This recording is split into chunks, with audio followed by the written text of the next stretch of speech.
দেশের মাটিতে স্কটল্যান্ডকে অনায়াসে হারিয়ে ইউরো কাপ অভিযান শুরু করল জার্মানি। শুক্রবার মিউনিখে ৫-১ গোলে জিতল তারা। এর মধ্যে ৩টি গোল হয়েছে প্রথমার্ধে। ৩ তরুণ ফুটবলার গোল করেন জার্মানির হয়ে। প্রতিপক্ষ হিসাবে স্কটল্যান্ড খুব খারাপ না হলেও জার্মানির সামনে দাঁড়াতে পারল না তারা।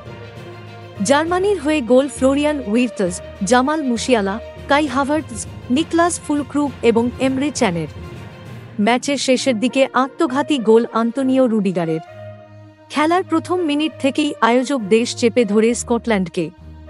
মাঝমাঠ থেকে আক্রমণ, প্রতিটি বিভাগেই জার্মানির নিখুঁত ফুটবল দেখা যেতে থাকে।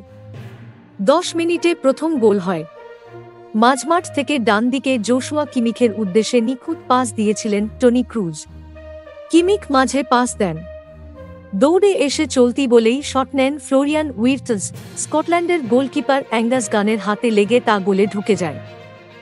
Thank you so much for watching. Subscribe our channel and press the bell icon for more updates.